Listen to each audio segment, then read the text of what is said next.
All right, hello everybody. Today's episode is sponsored by BlinkPredict.com. BlinkPredict is a whole new secondary experience for watching pro Dota. It is free to play and lets you use your Dota knowledge to predict questions. You know, things like whose tower is going to fall next, how many last hits might somebody have. Like the predictions or whatever that were like in like TI, right? Yeah, like similar to those. Yeah, except nice. they actually do something for you, which is nice. Yeah, that's kind of a benefit. So you're going to be answering these kind of questions against other people, similarly answering these questions, and hopefully your Dota knowledge will prove better, and that'll give you a chance to win some Dota cosmetics. All you got to do is sign up with your email, your Facebook, or a Google account and get right to playing. Blink Predict is free to play, and the real money site Blink Pool will be launching later this year. So if there's one thing every Dota player can agree on, it's that everybody loves cosmetics. BlinkPredict.com. That's actually not true, but anyway. Except for Skrunk. Yeah, right. There's Skrunk. There's always Skrunk.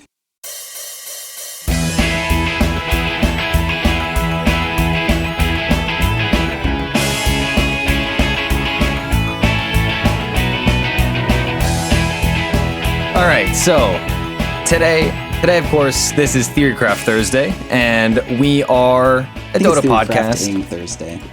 Yeah, you're right. I'm sorry. I expect you to describe you said Theorycraft Thursday, and I was like, this sounds off. Sounds imperfect. Yeah, I had to say something. I'm sorry, everyone. No, that's all right. Today is our, every once in a while we actually do a Dota podcast, and today's one of those kind of days. Okay. It's refreshing. All right. Yeah. So, right. Pride, your week in Dota has been busy, so I'll gloss over mine pretty quickly. Hasn't. Yeah, I mean, Dude, I was moving all weekend. Oh, and that's I haven't true, had actually. internet. I played like 4 or 5 games. They were exciting games, but no, you're fucking wrong. Well, that's fine. So, how's your week in Dota been then? Given that unusually you have not played a ton of games. It's been fine, I guess. I haven't had like a computer setup, so I've just been playing a shit ton of Guilty Gear, which is awesome. Big fan of that game and XCOM 2 still. Just a lot of not having a lot of internet and being in places where I don't have like a keyboard and shit. So I've just been doing shit like that. But the Dota that I have played, I played in the King's Cup qualifier, and that was pretty fun. Did a little bit of that, and I played. That was it. That's actually really all the Dota I've played since last Theorycraft was those 2 games in the King's Cup qualifier. I played Wraith King the first game because they had like a huge team fight composition and they already picked their carry, and we were just like, all right, time to guess we'll just pick Wraith King.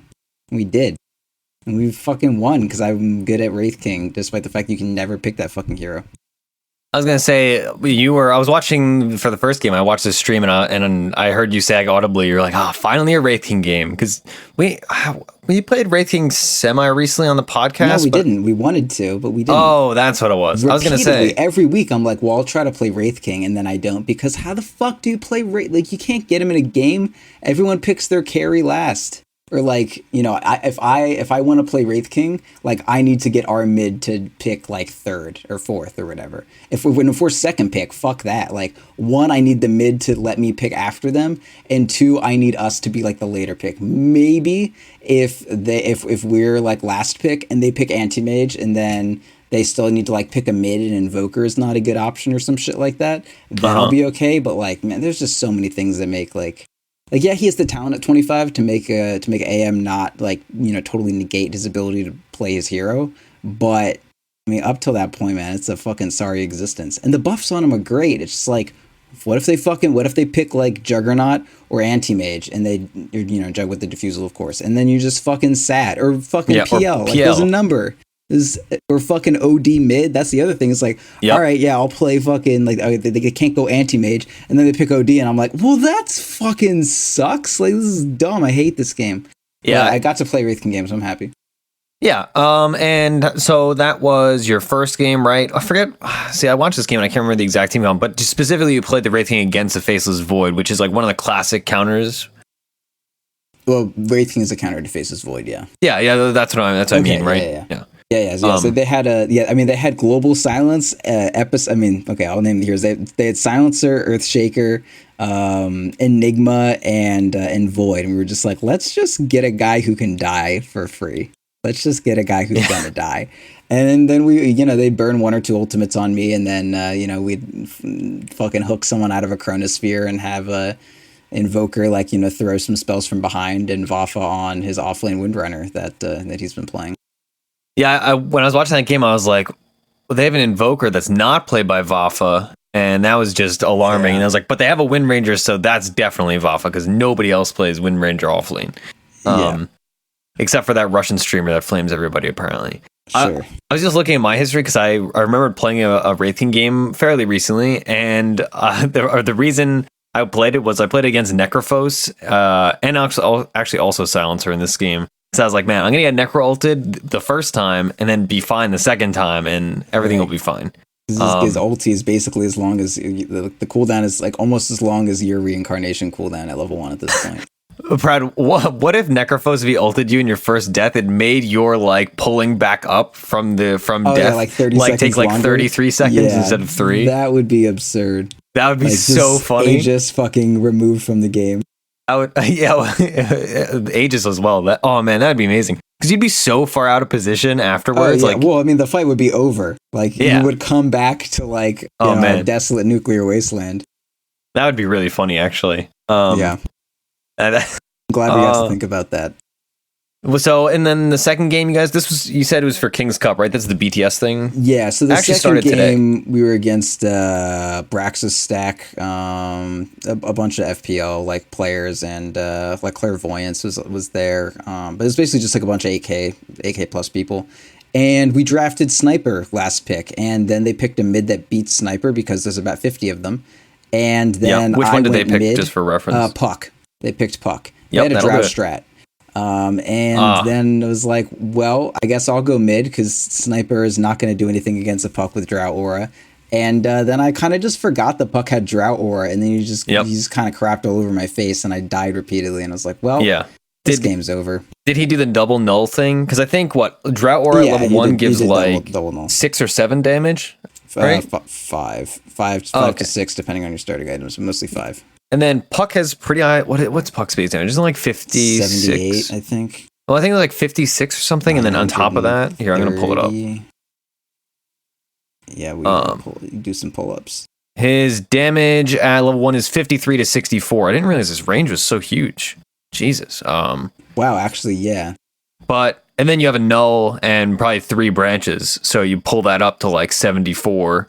And then on top of that, you have 6 damage 58 damage, and then another, 5 or 6. Yeah, it was not a good situation. And Monkey King has no armor, right? That's the hero. They just nerfed all of his armor away. So yeah, it was a real shit situation, and I kind of died a lot, and everything sucked. But whatever. Sometimes you lose games of Dota 2 against fucking 8K players, and actual professionals and shit. Whatever, we lost. It kind of sucked that we just lost because I died mid a lot, and we drafted a Sniper. Sniper just fucking sucks. All right, can we just agree that Sniper is just a fucking bad hero right now? I'm not a big fan. Yeah, I agree. Even he's horrendous. Everything about him is bad.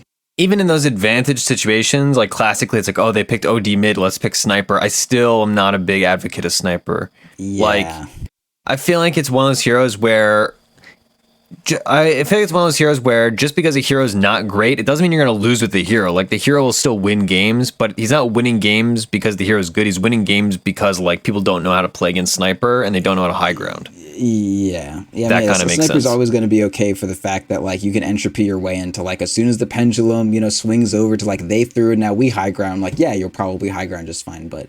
I mean, that's the hero sucks. You're gonna lose a lot of games where it's just all right, well, I'm Sniper and we lost at 25 minutes and my Maelstrom isn't done yet. That's just gonna happen a lot of the time to you. I remember I died at some point and I was Sniper was gonna get 4-staff first, and it was we were getting raxed, and I was 4-staff. I was don't have it yet. And I was well, okay. Yeah, I guess we lose that rax. Yeah, I guess our carry doesn't have a 4-staff yet. And that wasn't a fault of the player or anything. It's just, Sniper fucking sucks. We did that thing where oh man, Sniper counters all these heroes in this game. But then we had a Sniper, so we lost. Yeah, and until they picked their actual mid-hero. As soon as we picked the Sniper, we were if they pick a Quap, we should just GG out. And then they picked a Puck, and we were we should just GG out. Yeah, Sniper always sounds great until you look at what, he's good against a lot of things, but a lot of things are way better against him. Yeah, definitely one of those situations. Let's see. Right. My week in Dota. There's a lot of random stuff. So I've been trying to play a lot of Bane, and this is going to work directly into one of our segments. We're actually doing 2 shorter segments this week, which is on cast points. And I'm a longtime Bane lover, big fan of the hero, and I briefly, after what's the most recent patch, 7.06 F or E, F I think. After the most Q. recent. Yeah, after the most recent patch, I was like, oh man, they gave Bane 1 extra stat and they improved his cast point on Nightmare. I was like, oh, this is such a nice buff. And it is a nice buff. But the hero still, I initially had a bunch of success with, and I still am picking with decent success, but I had really miserable games in the last few days that really highlighted his weaknesses. But other than that, like I played a few Lena games. I've been playing around with Lena builds, and getting more used to Soul Ring abuse, because I used to be a more, I don't want to say defensive player, but conservative player with mana, where I wouldn't get the super fast Soul Ring, whereas pro players and high tier pub players, they would go like, with a super fast Soul Ring and then abuse like your range, so you're not going to be taking harass. Then you have a bottle, so you Soul Ring, and then you use a thing, you double wave them, use and then all of your resources like repeatedly. Exactly. And you have like a clarity going too, and you're just like, fuck it. Yeah, and you're like a prism that mana is channeling itself through. Like mana and health is going through you, and you're just like, and this crazy shit's coming out of your face. Yeah, and then you get early phase boots, which like obviously 24 damage is really nice, but the phase boots allows you to get your stun off much more easily because of the boost in speed, which is something that people think of phase boots like, oh, it's a chasing thing and it's a getting away thing. But for a hero like Lena, it's really good to set up your stun if you have an extra, whatever it is, 75 movement speed.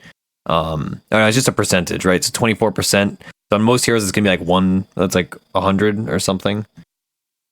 No, regardless, it's a bunch of movement speed. So I've been playing around with that, and I quite like it. So yeah. Other than that, yeah, I'm just checking my list just to make sure I'm not missing any games. Yeah. Anyway, so Bane. Let's talk about Bane. Cast points are miserable, and we've seen a lot of big. Either buffs or nerfs to heroes. Anytime you talk about cast points, I just want to play Chaos Knight. I'm sorry to interrupt you, but like he's the cast point hero as far as I'm concerned. Are his worse than I hate Chaos Knight. They're not worse. It's just that like they come up more often because like one of them is literally a gap closer. So like anytime you're using it is when they're rounding corners and shit. One second, I'm just looking them up because I want to actually numerically compare. No, we've done this before. It's Chaos Knight is like 0.1 or 0.2 less than Bane. So I'm looking at the big problem for him is that his backswing cast point, because there's 2 kinds of cast point, right? There's front loaded cast point and there's backswing cast point, and his backswings are absolutely abysmal, actually. But the backswings don't matter. You can just cancel those. Yeah, but it doesn't affect how what's it called? It shouldn't affect literally anything as long as you have a mouse. Yeah, I'm confusing something anyway. But both these heroes, regardless, like you're saying, suffer from this. And yeah, his cast points are comparable. His cast point is 0.4, and then his Reality Rift is 0.3. So both, in the grand scheme of things, long cast points. Yeah. And historically, like the big thing that I always think about when it comes to cast point buffs and nerfs is Axe.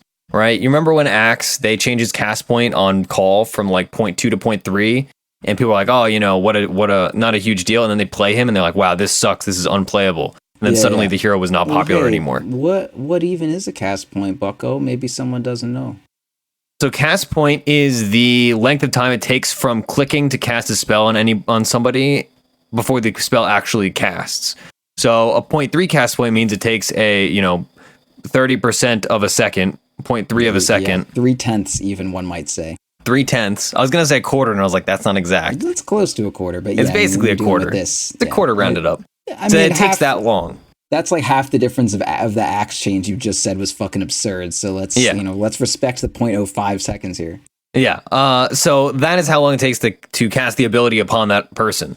And most heroes are pretty. Like, this is not a huge deal on most heroes, right? Most heroes have cast points that are pretty negligible in the grand scheme of things, but there's some very distinct heroes that have painfully long cast points. Like Doom ult is one, has a very long cast point. That's another nerf that happened actually, not recently, but that was another big nerf of his, because you used to just be able to blink and immediately Doom. Yeah. I mean, relatively. Like Shakers, Q and W, like if you've ever played Shaker against Clockwork, you are very aware of that, the fact that you have a long cast point on your spells. Yeah. Yeah, just, shit like that. Like, who else has a fucking, like, monster of a stupid-ass cast point? Like, Isn't Chaos Knight is Necrophos classic. ult? Necrophos ult's pretty long. Yeah, but whatever. That's, like, doesn't matter. Well, I mean, it's annoying, especially like because people were talking about countering Necrophos with Clockwork. That's why that came to mind. But it has a 0.5 cast point on Reaper's Scythe. Yeah, that's what I don't give a shit about that, man. You know me and whether or not I give a shit about Reaper's Scythe cast point. Answer is no I to agree. that one. I agree. Make the cast fucking, point longer, Queen please. of Pain's Blink has the longest cast point in the game. Also, anytime I'm playing her. That's why you can abuse Quap Blink with Invoker Cold Snap, whereas you can't abuse other blinks as well. Like, you only need 3-point Cold Snap if you time it perfectly, which by that I mean if you're lucky. Yeah. Anyway, so just use Bane as the example because this is what brought this idea to mind, is that Bane's cast point on literally all of his abilities is at least 0.4. And that is disgustingly long. Even they used to all be 0.5 or more, and then they buffed Nightmare last patch. But just for context, like his Brain Sap cast point is 0.5, his Nightmare cast point is 0.4, used to be 0.5, even Enfeeble is a 0.5 cast point, and his ult also is a 0.53 cast point. So the reason why I bring this up is that this hero, frequently you will say, all right, I want to cast X ability on Y hero, and then you take a monumental amount of time to do that, and suddenly you're not doing anything.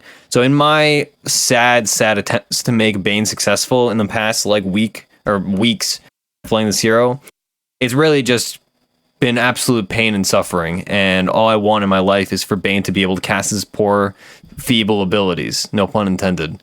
Right. Yeah. So is it just like, is that just kind of the fact of the matter? Well, I just want to point out cast points because I feel like cast points, like Dota, there's so many little minuscule things that are so easy to forget about and easy to write off and like, it's not that bad. Cast points are something that fall aside easily, and they're only noticeable when they really either increase or decrease them, but some heroes are just left in the lurch, like Chaos Knight, like you brought up earlier. People don't think about it that much, but when you actually are playing Chaos Knight, you're like, oh my god, I cannot cast Reality Rift on this person. Yeah, and there's, like Lesh Stun too. Like a lot of these heroes that have, it's really just like Lesh Stun, Nyx Stun as well. Shakers is 0.7 every one of his abilities. It takes the better part of a second to cast, anything that's not Echo Slam. So yeah, that's important shit, and that it mostly just comes into play when you're dealing with. It comes into play all the time, but the biggest thing to think about when you're dealing with playing around your cast points is when you're thinking about who is going to blink initiate. Because if you have Lion is the perfect example because he has two options. He has a stun which has what I want to say it's like a 0.3 Earth Spike. I'm gonna look that up. Right now. I just looked it up. It is 0.3. Perfect. That's why we pay you the big dollars. Jesus Christ, I'm good. So you have that, or just for some fucking reason, every hex in the game has no cast point. It just happens the second you get in. So if you have fucking quick cast on your blink and hex, it's just boom, this is fucking done. There's no way a human is going to react faster to processing that you just blinked in and hexed them, then they are going to use their mobility item and then their cast point for that and get away. Even if they have a blink, they need to process that you're gonna blink hex them before they can blink out from you blink. It's fantastic. If you can blink hex, that's fucking awesome. Whereas if you're Nyx and then you blink it and you're oh, I'm gonna stun you, you rear up and fucking Spirit Stallion of the Cimarron, makes the whinny sound and then slams down and then the spikes fucking go across, but each individual fucking molecule of dirt has to make a prayer to the fucking gods of iron so that it can spurt up.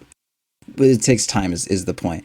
And you can just get the fuck away from that. But now if you got fucking Lion, other cool things, stealth ignores the cast point. You stay in stealth until the ability comes off. So Doom, a lot of Dooms don't really blink that much. They're very much into Shadowblade though, because it's it's a mobility item. It lets you get in where you need to get in. And the more important thing is you can get up and Doom and Ember Spirit from stealth. Yeah. Whereas if you have blink, like you blink and you have your what? I think it's like 1.78 second cast time on Doom. And somewhere within that nearly 2 seconds, Ember Spirit is going to click D and then click the ground, and he's going to find himself at a Fire Remnant away from harm's way. So like if you're dealing with some super shitty, stuff like, I mean, if you're like a Bane, Glimmer Cape, maybe if you're trying to initiate on someone, if you're trying to get like a Fiend's Grip out of nowhere, like, Glimmer Cape yourself, walk up, then Fiend's Grip them, and they won't be able to just like blink away and shit. Yeah, I mean, same thing like Lena, who we talk about all the time. Lena Shadowblade is popular in large part because it does not interrupt your stealth to be doing your animation.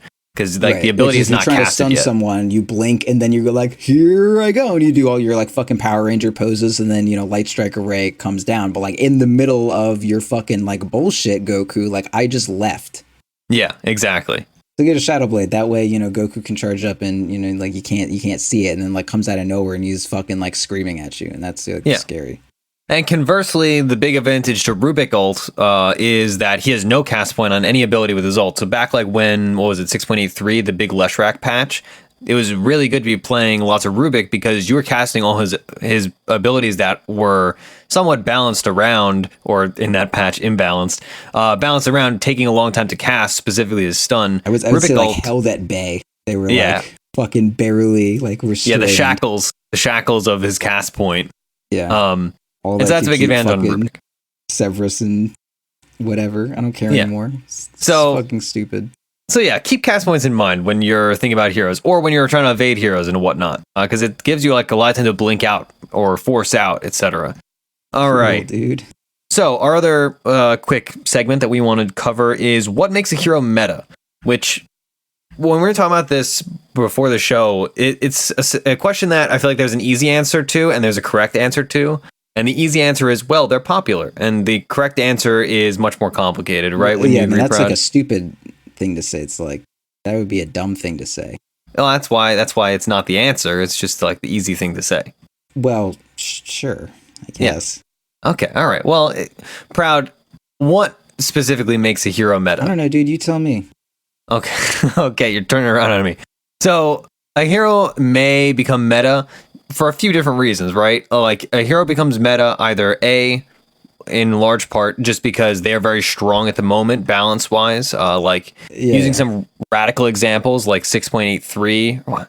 I feel like I'm quoting the wrong patch now. The Leshrac. Yeah, the Leshrac patch. Just because he got a bunch of buffs. Yeah, just like the hero itself was strong. There's like what other heroes were just like fucking balls out dumb, like Ember Spirit when he just had like 20% spell amp. Like, he was meta. Like, why? I don't know. The patch was new, no one knew what the fuck they were doing, but he had a shit ton of damage. So like now he's meta. Now he's that. Yeah, exactly. So some heroes just become meta because they are like just blatantly overpowered, right? Right. And that's just a symptom of balance, right? Another primary way that heroes become meta is just because they fit really well into pub games and have success, right? I think a good example would be these heroes that have incredibly high win rates despite not being balance-wise overpowered, right? Sniper is a hero that we were just saying is not strong right now, and I wouldn't even call him meta for this example. This is kind of like, are you talking about like what's meta in the sense of like what is objectively like good Dota heroes, or what's meta in the sense of like what you're going to see very often in, like 2K pubs? Well, I think it's I think it's two sides of the same coin, right? Like I don't. Really? You don't?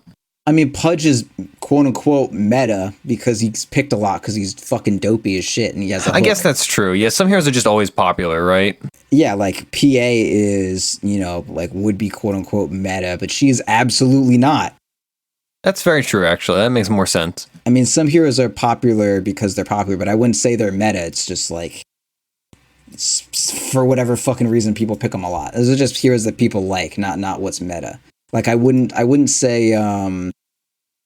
And I guess like Necrophos, I think is like proved assault or whatever. But there are like certain heroes that have a very high win rate who I wouldn't really call meta. Like Underlord is super high win rate, but I wouldn't call him meta by any fucking stretch of the imagination.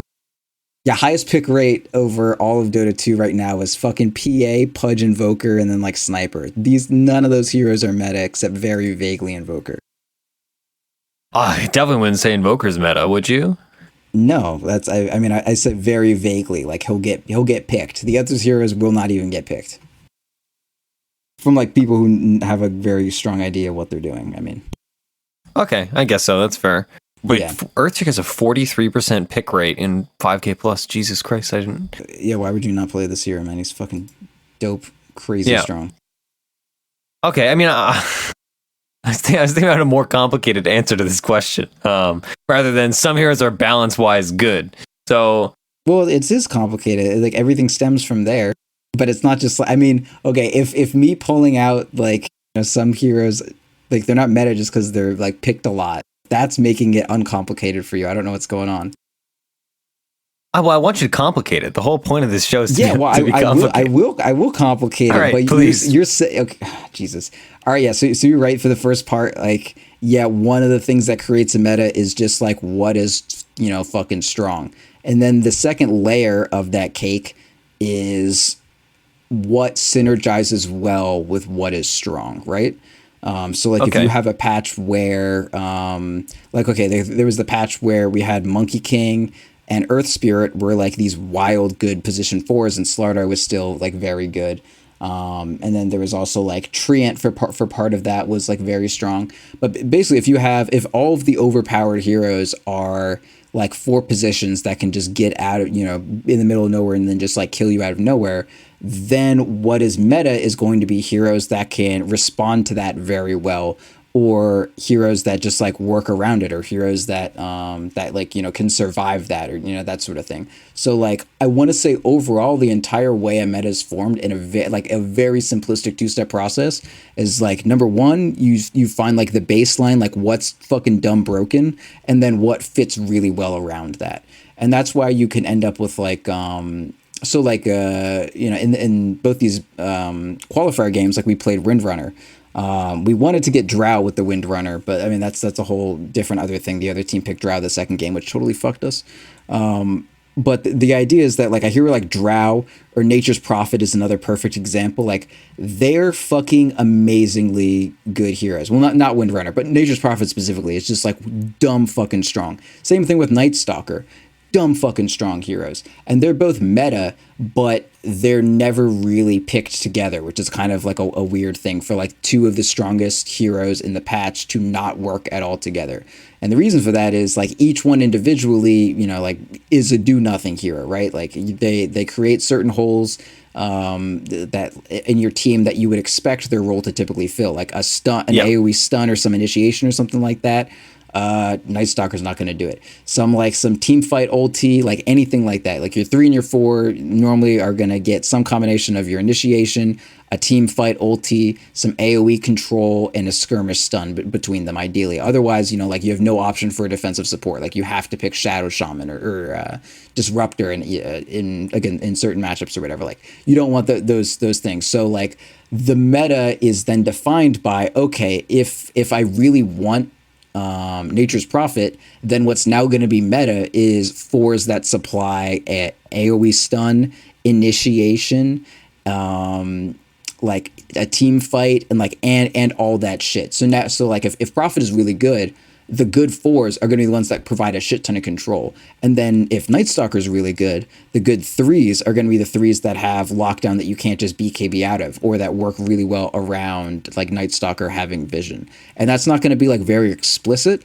And then you're going to play some games, you're not going to think about it, and you'll say like, oh, like Night Stalker is really good, and so is Prophet, so I'm going to pick both of them because they're both meta. And you're going to be like, shit, this fucking sucked. Everything blew up in my face. Why did the two broken heroes not work? It's like, well, they're not meta like with each other. Like this is a really weird example. Normally things that are meta work well together.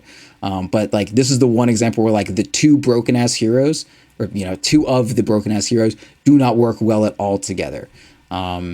And then you have but the other heroes that have become meta, like Spiritbreaker is really good with Nature's Prophet. Spiritbreaker can kind of show up anywhere. Prophet can show up anywhere. Spiritbreaker has tank on him. He has AoE stuns. He can gank, like he ganks, which is what good with like Prophet porting around and stuff. So like Spiritbreaker is like not only was he good in pubs, but he's meta now because he synergizes with one of the other heroes. So like I would say Spiritbreaker is ridiculously strong right now just because of the fact that like if he's on the same team as a Prophet, he's like wild good. good, and you're not going to have him on the same team as like a Night Stalker. So if you do have like a stunning off lane that's not the Prophet, then you can still run the Night Stalker or whatever. Anyway, like just shit like that. And like I like Monkey King in the safe lane. Like one of the reasons Monkey King is so fucking good for me is his Boundless Strike is just fucking like great. Like the stun is perfect for all these fucking teams that I'm playing that have both Nature's Prophet and Night Stalker on them. And like I can be in fucking Timbuktu and then I, you know, Tree Dance and then Primal Spring down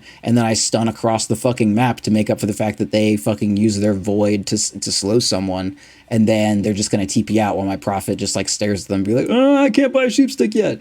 But like the Monkey King may not be like great or whatever. Like, I mean, I think he is, but you may not look super fantastic. But the fact that I can fit him in to a meta where I'm not getting any help safe lane and also no one on my team has any stuns, that's not necessarily means that Monkey King is a good hero, like objectively. The word meta means beyond. So the idea is that a hero is good, not just for the reasons within the game. It's like beyond the mechanics of the game, and the things that we extrapolate from them yield a state where this hero is good in, you know, the sense beyond that. Whereas there are some heroes, like, I mean, you know, a hero that's just like dumb broken by default, like who do we say, like Nature's Prophet. Like maybe you wouldn't want to, like, you could in a very strict sense not say like, oh, Prophet isn't meta, he's just good. It's the other heroes that work around Prophet that are meta, but that's like fucking pedantic, and everything in Dota has to like work together. That's so some like whatever. Fourth level chess.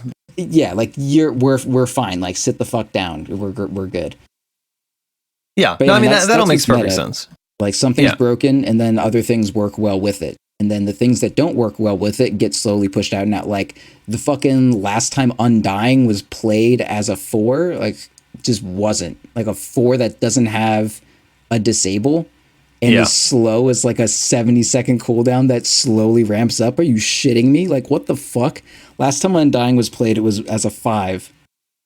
Sorry, I had to like hiccup. It sounded like that was emphasis, but it was as a 5 by Lanham. And that was actually really cool because he's like, you know, kind of healer, but it's like a melee. Also, like, almost all 4s are melee. So in a meta sense, you don't really want a melee 5 because it's really fucking hard to play Dota 2 when all your heroes are melee and you get caught by one AoE stun. And like, you know, if you're a support, you're mostly casting spells, but most melee heroes have pretty close range spells, so shut the fuck up. And you can't zone and shit. Anyway, point being, like, everything goes around the meta. So when someone says to me, like, oh, Windrunner's a good off lane, I'd be like, no, you fucking idiot. Like, 8 times out of 8.2, you're going to end up in a shit situation where Windrunner didn't work with any of the other meta heroes. And a bad hero is a hero that doesn't work with any of the meta heroes. Because no matter what, like, the meta game exists for a reason. When you see a new hero pop up out of nowhere and, like, you're like, oh man, the pros didn't think of this, what fucking idiots. Like, I mean, no, I mean, that's okay. That's a totally separate conversation. But no, like, that's a totally separate conversation. I wish I didn't bring that up at all. Anyway, where was I? I'm fucking confused. I actually haven't slept in about 28 hours, if you were wondering, so don't mind me. All right. Sleep is non-productive. Everybody knows that. Yeah, it's dumb. I've been practicing Guilty Gear. That's good. Well, I mean, I think we've basically covered this, right? So, like, there's two kinds of meta, right? There's strictly strong heroes, and then there's heroes that work around strong heroes, and therefore are strong within the, you know, second level of the game, right? Like, they're strong through virtue of the role they fulfill and what they do and what they contribute to a team, rather than just saying, oh, they do a lot of damage, like, oh, they're really good. Yeah, like they may not go into a you know, like 1 versus 0 match and end the game very quickly. But once you got 5 heroes versus 5 heroes in there, they do some very important things. All right, perfect. So with that said, sorry, let's hop right into the heroes that we're going to be playing today. Great. So at long last, you're going to be able to play Bloodseeker this week. We've played different heroes. We've played different heroes for you the last few weeks, but I know you've been. Wait, do you know Bloodseeker's name? Strigwer? Stigler. Yeah, I know how to spell it. I don't know how to pronounce it. Stigler? It's not Stigler. Stigler. No, I thought it was like Strigwer. Stigler all the blood. That's how he talks. Okay, does he have a lisp? No. He just got all that blood in his mouth. You sound like. Over. Sound like Bloodseeker? Like somebody that Stigler? is missing like most of the teeth. No. It's just a lot of blood in the mouth. It's foaming over. He's got rabies and stuff. That's like how very barbaric people talk. You ever see a bunch of barbarians? My barbarians weren't actually, well, no, but barbarian. I was thinking Vikings. Barbarians were barbaric kind of by definition. So yeah, if you ever like a bunch of like very strong, angry barbarians, they're all like, yeah, we're gonna raise your village, because they got all the foam and like, teeth kind of broken. Okay, all right. Yeah, so while you're playing your friendly neighborhood barbarian, why do you want to play Bloodseeker, first of all? I don't know, dude, because I haven't slept for a while. I just wanted to, I don't know. You just want an easy game? I just wanted to play him. No, he's good. He's one of those like self-sufficient carries that can. So like, I mean, one of the main themes in Dota 2 is like, hey, guess what? The mid lane has another creep, and that means that it's kind of all about that again forever. So once again, safe lane is kind of like, well, I'm just going to be here and get what I can, and please don't lose mid, and just let me do my thing. So I've been playing a lot of these, Monkey Kings and Clinkers and Bloodseekies. And yeah, I mean, he wins his lane. He doesn't die. Like, there's no way that he, loses a 1v1 matchup. At the very least, he trades even on farm. And his abilities have guaranteed value, and you can kind of build any item you want on him. And turns out the item that I always want to build is Radiance. So that's just kind of where you end up. His talents are pretty good too. He's one of those heroes that, yes, he falls off, but his level 25 talent makes the game so fucking weird that you hardly even notice. Like, once you get -7 second blood right cooldown, and it's every 5 seconds you have an AoE 6-second silence, like, that shit's just hard to play against. And if the game goes long enough, like, sometimes you're just going to catch something good, and then you're just going to win. And also Blood Rage, like a 40% damage increase, like, yeah, he doesn't scale that well, but if you ever get in the situation where like you can have you with Blood Rage and you're like you're mid with Blood Rage, like, you, even if you both don't scale, you just find the opening, like, you win the game right there, and then you just push mad fast because you've got like 3 people with plus 40% damage pushing down towers. Like, he's very good. There's a lot of like things about him that are very weak, and it's very easy to fall into a pit. But I really do actually just like the Midas Radiance build. Like, it just kind of makes sure that you're always going to be scaling. Because Bloodseeker, like, you can, you kill creeps sustainably, but you don't farm that fast. And a Maelstrom is like, it's like kind of an option, but not necessarily too attractive. But the Radiance gives you some amount of defense for yourself also. Like, the mischance is good, just like one more thing that's kind of screwing them up. And it farms well. It's affected by your Blood Rage. So if you're just running around and you don't want to like commit to punching someone in the face because they'll punch you back, like, your Radiance is doing like 90 damage per second, which is actually fucking insane. Like, if you're able to stay safe while your Radiance is burning people, like, it's just so fucking good. So, yeah, I mean, you mentioned this briefly in the beginning, but there is this stereotype, and in fact, this applies to a lot of heroes, specifically heroes that are played in the 1 position, or even sometimes in the 2 position, where people say, oh, well, it doesn't scale, right? That's like a common complaint. Like, oh, why would you pick Necropho's core? It doesn't scale. Why would you pick Bloodseeker core? It doesn't scale. But at the same time, a lot of times you'll see like a super late game Bloodseeker and he'll be competitive. What do you think is like the deciding factor in how that criticism does not necessarily apply in either to a hero, A, or B, just like as a general statement, right? Because that's a common criticism of heroes, right? Like, we hear that all the time. Like, oh, you picked X and it doesn't scale. I've said it, I'm like, sure, dozens and dozens of times. Jug, and I'm like, oh, I'm anti-mage, I outscale Jug, and then just like we fucking lose to the Jug at 50 minutes or something. Yeah, and then you don't.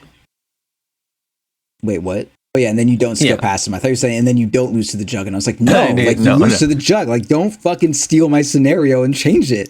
It's not what I wanted. Sorry. Well, it's okay. I don't know. So this is something that I've been thinking about with Clinks. Like, Clinks doesn't scale that well, but he hits a point in the game where he can kill people, and that just doesn't change. Like, no matter what, at a certain point in the game, Clinks can backdoor Raxes, and he can kill motherfuckers. And Bloodseeker is relatively similar. Like, you hit a point in the game with Mr. Seekerton, and like, you're gonna have ruptures. You're gonna be relatively tanky, and you're gonna be able to like kill a bunch of supports, and you're gonna be able to like help your other core deal a bunch of damage. Like as long as Bloodseeker can always be the nuisance that takes a lot of their attention, and he can buff up his other core, he's always going to scale, right? Like he's always going to be relevant as you go on in the game, as long as people have things that can pop Lincoln Spheres, right? But kind of the main thing that you worry about with these heroes that don't scale is like, it's not so much that like once I get to that late game, I'm going to be worthless. It's like, if I'm not in a really good position by the time I get to that late game, I'm never going to recover. So the main thing that you need to worry about with these heroes that don't scale, like the Bloodseekers and the Clink series and Drowbear, and trying to think of like one other safe laner that doesn't really scale. I don't know. Ursa, sure, Ursa. Like you want to make sure with those heroes that like you need to have a good early game, and that's not to say like, I mean, obviously you want to have a good early game, but if they there is need it, more so than some heroes that can come back. Yeah, like if things are going badly, like you need to do something very drastic and be like, all right, no regen item for me. I'm just gonna like rush whatever I need to fight, and then I'm gonna try to do a team fight and hope we just like, you know, hope I get a triple kill. Because like if you're Ursa and you have like Phase Orb of Venom at and like you don't have, you know, like you have like 50 gold to your name and like one tango left, and your like tower is getting killed, like don't go for lifesteal, like, or rather if you have like brown boots or whatever, just like finish your phase, or you know, like get your windlace or whatever, and just like go to a lane and get a kill. Same with Bloodseeker. Like if Bloodseeker's doing like shit and I'm getting like, you know, pooped on my lane for no reason, and I'm 6, I'm just gonna go rupture someone and then just like try to get a kill with it, because I can't just like be very sad and not farm on Bloodseeker and get like a 14-minute Midas and then get, you know, a 27-minute Radiance and then be like, okay guys, I'm ready to help, and then I just get blown up for no fucking reason. Like you can't just like reside yourself to having a shitty game when you're a hero that like, it's not so much it doesn't scale but doesn't have the ability to come back from a deficit. And that's just kind of the way you deal with that. Like with Clinks, if you're doing real bad, as soon as you get your medallion, you go look for kills. Like even if it's a, you know, like 13-minute medallion and you were really hoping to get like an 18-minute Deso or some shit like that, just go look for kills. Because if you're behind, that means they're worth more gold, and like you need to fucking get lucky. You know, you heard that song? It's the sound of the summer this year. Yeah, sound of the summer. That makes sense. So, is there anybody you're really worried about when you're picking Bloodseeker? Like, I think of Bloodseeker as a counter to some heroes, but I never really am like, oh boy, I can't believe I'm playing Bloodseeker against blank. Luna. I mean, like I love Luna against Bloodseeker. Puck yeah, that's annoying, true. Yeah, like Luna is just, I mean, I love playing Luna, and then I get ruptured, and then I just like press R, and then Bloodseeker is just like fucking burning in the undertow of the moon goddess. Like it's beautiful. And then he gets blade mail, and then I'm burning in the undertow of my own moon goddess, and I feel like shit, and then we both die together, and it's some real fucking like, I don't know, cheesy movie shit. And then I get a BKB and everything's fine again. But that's kind of like the life and times. Okay, of, that's it. That's like it's a soul counter. It's like, oh, I didn't have BKB, now I do. Bloodseeker, I mean, not Bloodseeker, I was going to say Sven is kind of annoying, but like I just rupture him and it's fine. It's like very natural Lincoln's builders are kind of annoying, like Morphling. Because like what am I going to do to a Morphling? Like I rupture him, and then even if I put my silence out, he's just like, I'm just going to replicate before this ends. Or even if I do silence him, he's like, I'm going to use Mana Style. And then I just, like, Morphling sucks to go against. But you know who doesn't get play? Morphling. So fucking whatever. Yep.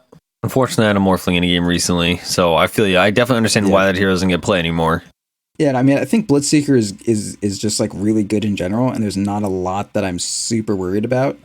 Viper is pretty annoying. Like it's not like carries that bother me too much. It's like going against Viper kind of sucks because like I rupture Viper and he's like, I can't move anyways. Like that's fine. And I don't know, like Shadow Fiend's kind of annoying. Like I rupture him and he's like, I've Dragonlance, I'm good. I'm just gonna kill you anyways. Yeah, that's kind of it. It's like natural Lincoln's buildies. Yeah. And I don't know, Wraith King, you know, that kind of shit. But yeah, I mean, if you build a Lincoln naturally, like obviously I'm not gonna have like a great time against you. And if you're really good at defending or really good at punishing people walking into you, like any hero that's very good at claiming their own territory. Like Monkey King kind of sucks to be Bloodseeker against because I like rupture him and he puts down his ulti, and I'm like, oh, I guess I won't go there. I guess that's Yep. just where you live now and where I don't. And Yeah. you have Well, your blood in your You'll body, force him and to I take a have blood mine. rate damage, Yeah, but only one. So the only one really. Yeah, that's kind of like, I'm not worried about too much. I'm just worried that my mid is gonna do poorly more than anything, because like a Bloodseeker is very beholden to how their team does. Like you can't really solo carry the game on Bloodseeker. You can just like ensure that it goes well for everyone else. Well, you can do your best to ensure that it goes well for everyone else, but like, Yeah. you know, if I'm Bloodseeker and I don't have another core that's gonna help me take towers, like. Yes, I mean, I'm going to be Bloodseeker, not Tower Killer, not Ancient Slayer. I'm just going to like seek out blood and sniff that good, and then that's going to be about all I do. All right. All right. And for my hero, I'm going to be probably playing the Windranger that I talked about last week. That, you know, support Windranger. You know, it's basically a 5 Windranger, but theoretically it could be a 4. But I would really hate playing it as a 4 unless I absolutely have to. Yeah, that's about it. I like what we talked about last week. So that's we'll go over the builds after the game. Yeah. Well, let's talk about like briefly. Let's talk about the synergy between How many these branches do you think you're going to buy? Probably 1. Yeah, that sounds good. Yeah, I'll probably buy 1. I don't think I can swing 2 because I'm gonna buy Courier, 2 Obs, 1 Sentry, Tangos, 2 Clarities, and a Branch. Yeah. That's it. If I was only buying 1 Clarity, I'd buy 2 just to spite you. But yeah, but I'm who pretty the sure fuck would buy 1 Clarity? That's true. Who would buy 1 Clarity? Not a lot of heroes. Actually, I was looking at all of your games, and there was one game where you bought 2 branches and you only had 1 Clarity. Yeah, I mean, I wouldn't be surprised if I've done that, and then definitely regretted it was like later. a long time ago. It was really hard to find a single game where you actually did go 2 branches, and that was the only one. And I was like, oh, you only have 1 Clarity. What the fuck? Yeah. Sometimes you just gotta defend things that you say, and you're like, oh, I probably don't do this, but I gotta defend it. All right. So direct synergy between Bloodseeker and Windranger. You're very self-sufficient, and that allows me to farm a bit. Allows me to do a lot of pulling if I'm playing as 5. And playing a support like Windranger, she is inherently fairly greedy. I would like she's not super greedy. It's not like she's going Midas and like trying to rush an Ags like an Ancient Apparition. But she does well with farm, so it's nice to play as a 5 and know, all right, I don't need to babysit my carry. I can get some of my own farm. So that's one thing. And then the other big thing I would say, like the primary advantage to these 2 heroes together is that early game and even mid game and late game, we can assure blood rights through my stun, hopefully hitting well, and then you blood writing. And also, I mean, even in some ways, I suppose you could blood right to force somebody to run away and then put themselves in a bad spot where I can shackle them. I mean, there's a lot of interplay between like holding them still for power shot with Rupture. That's true. Holding them still with Rupture so that you have all the time in the world to set up a good shackle shot, get a shackle shot, and then we get a blood right. Global vision to work with global vision from your thing. Power shot, yeah, that's very cool. And if people are juking you or whatever for focus fire chasing, because you can basically like run at pretty close to max move speed while you're focus firing someone. Yeah, exactly. It only stops that if they're dodging through trees. And then also, if you're taking a tower, like, you know, you don't do any damage, but if I fucking blood you, then you do a lot of blood. Oh, that's true too. Yeah. Yeah, so a lot of side synergies. It's not like anything super direct. It's not like we're playing frickin' Pudge Techies or something. But it is a lot of cool little side things. I know. I definitely like it, and a bit more about how like in the sense that Windrunner is greedy. I don't really know how to parse this hero as a 5, being that we have. I mean, it's more of like a testy thing, right? Like we're kind of testing it. But it's she's greedy in the fact that she doesn't guarantee certain actions. Like a Crystal Maiden in every game you go to, a Crystal Maiden is going to provide Arcane Ore for your laning phase, you know, within a couple minutes, and she's going to have a route that is going to get off, and probably, you know, a slow 2 later down the line. And like a Lion or a Shadow Shaman, like they have the ability to stun. Like that's just something you're going to do. Spirit Breaker is going to charge. Windrunner, she might stun. You don't know. She might. Yeah. She might not. Also, she might also. You just gotta have faith. Stun. It might happen, it might not. So if you have a hero like Bloodseeker who's like, all right, like, I'm definitely going to win my lane, and I'm definitely going to have Rupture, then that's one hero that's absolutely gonna do something. And then you have a Windrunner who's like, I might just be a fucking do nothing hero for this laning phase. I might just fucking not do anything. You never know. And because I'm Bloodseeker and I'm just like, you know what? It's okay. Like, you figure out who you want to be in this game. And no matter what it is, like, I'll support you. Well, actually, you'll support me because you're the 5. But, like, I'll encourage you and, you know, fill you with blood, I think is what that skill is called now. Blood that's what it's always been called. No, it's from Blood the Rage, 7.06F patch notes. They changed it again. It's Blood Rage now. Oh, darn. They're trying to shut us down. They hate fun. Okay. Do you want to go play Dota 2? Yeah, so we're going to go play the game. You can watch our VODs, youtube.com/.ptv1, and hopefully we'll be back with a winning mentality. I doubt it. My head is, I'm just kind of going around. It's going around.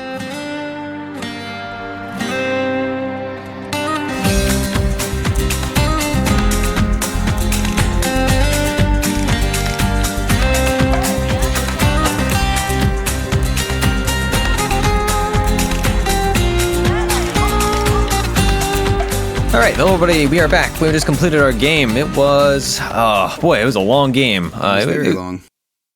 It was long. Yes, long is the primary way to describe this game. But we ended up winning, so it was a fun game. I mean, it was a fun game regardless. But we won we won the long game. Yes. All right. So the enemy team was everybody's favorite hero, Necrophos, in the mid lane. They had an off-lane Pugna. They had a safe lane, tri-lane of Luna, Lina, and Lich, so the triple L, which was incredibly annoying to pronounce in the drafting phase. And this was also, just for the record, 3 solo players on each team and then 1 stack of 2 on each team.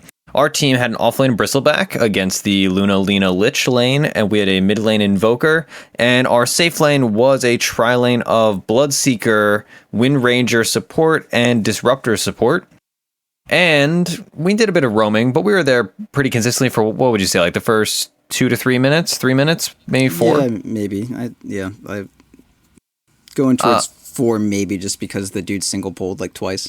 Yeah, that was what really messed us up. But then we ended up rotating mid and getting an early first blood because the Windranger, Disruptor, Invoker combo is actually pretty solid for kills, even against a Necrophos. But... Okay, so let's just start. I mean, I don't think I would say it was that they had a tri-lane. Like, they had a Lich that was mid very often. That's true. Most of the time. That's true. I mean, yeah, he rotated around. But yeah, you're right. As Liches are prone to do. So let's just start from the bottom up, right? So how was your laning phase? Of course, we have to point out. It was great. I fucked it up because I keep moving my setup, so I'm not used to things. And I was just practicing upstairs, and then my internet went to shit for like 30 minutes, so we missed the in-houses. And then I moved down here, and it took me a little bit to get used to things, so I missed about 4 to 5 last hits for no fucking reason.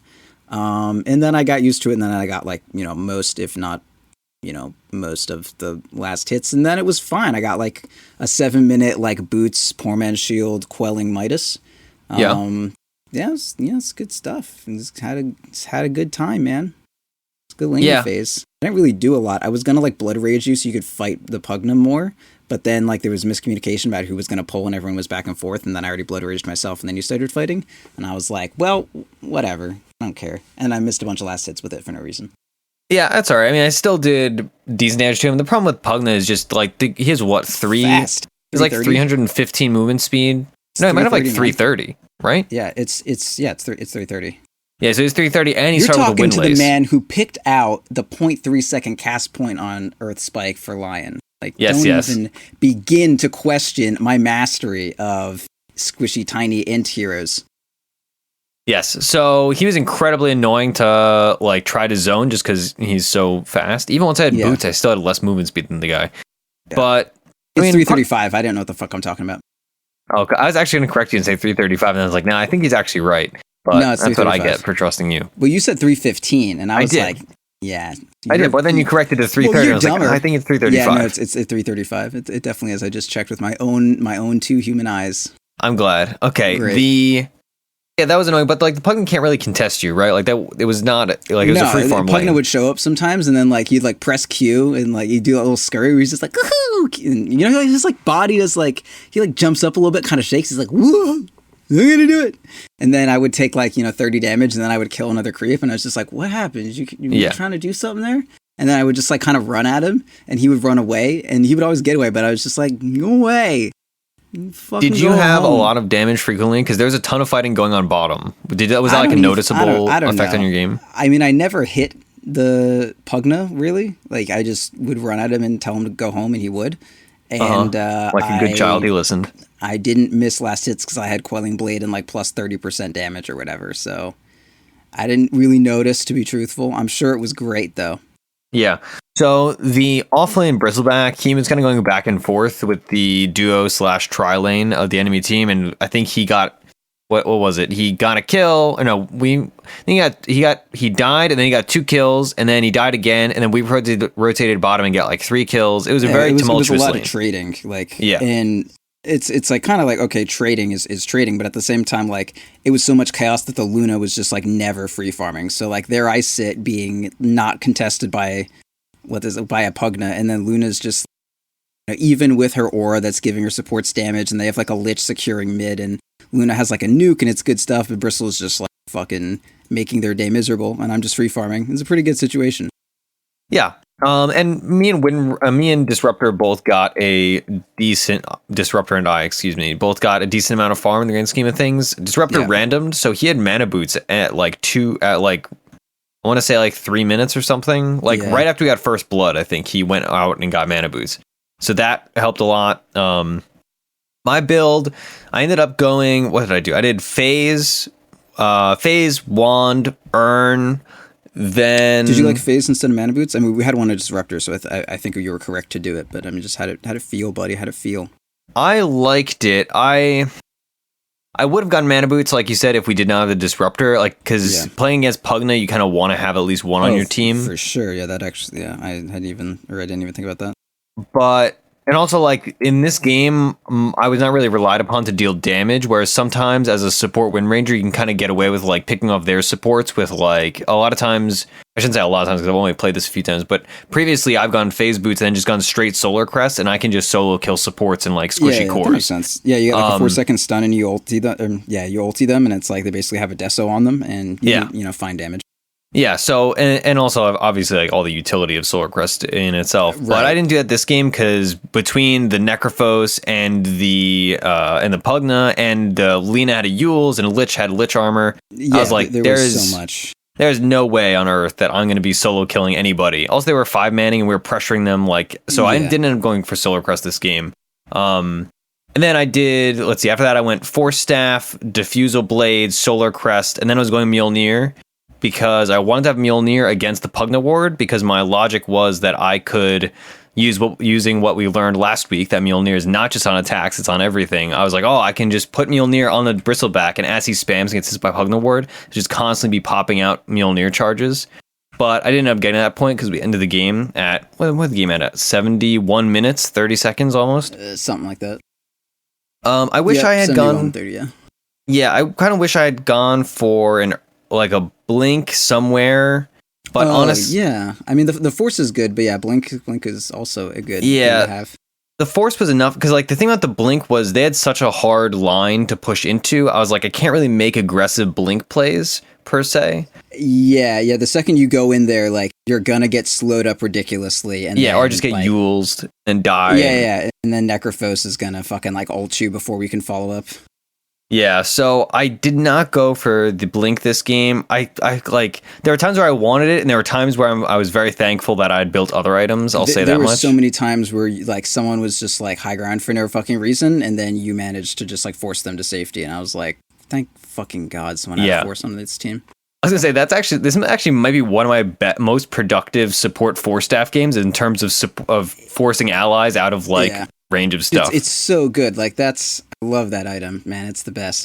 Yeah, it was a very stellar pickup. The diffusal was good for damage. Like Proud brought it up, I hadn't even thought about it, and it's a build that people used to do because you get the 50 additional damage for all your attacks. It used to be like 32. Yeah, back when people were doing it, it was like not good. Yeah. It was just like, I'm in Dota 1, I can burn a lot of mana, I'm gonna burn a lot of mana. But it wasn't good.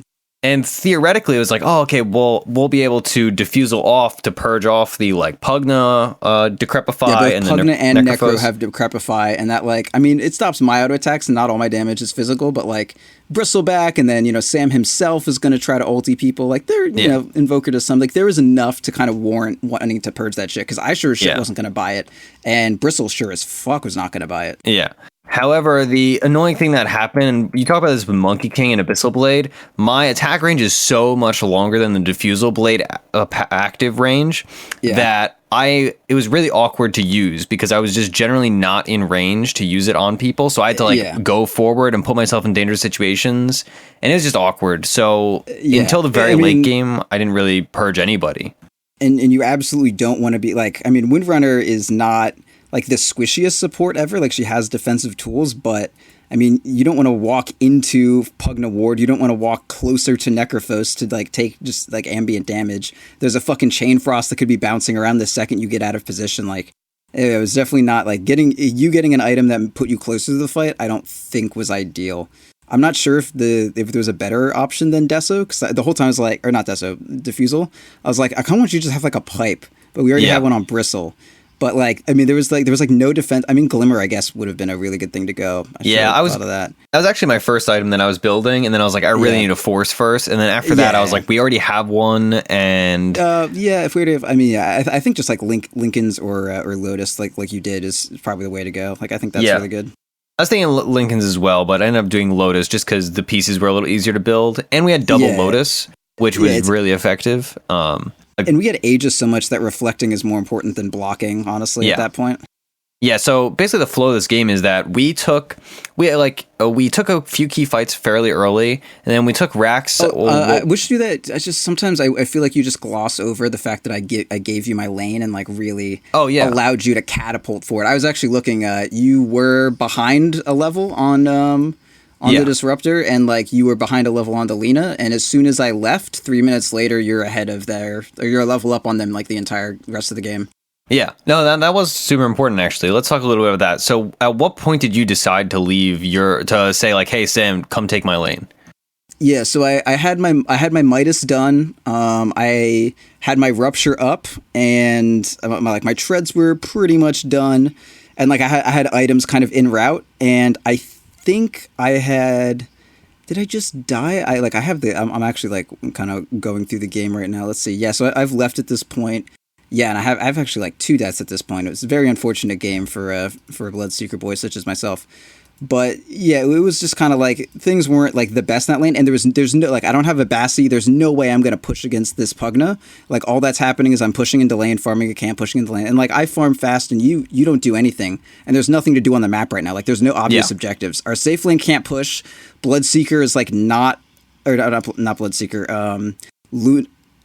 What is this hero? Bristleback. Bristleback is not really a pusher. Like even as Bristleback takes full damage from towers, and Necrophos is like going around stopping us from like doing things. So it's like, all right, I'm just gonna like fuck off. They can't kill you because they're made out of slows, and you have Windrun. So I'm just kind of gonna give you the lane, and I'm gonna go farm somewhere else. And that's what I did, and it worked out pretty well. I just didn't really farm as much as I thought I should have.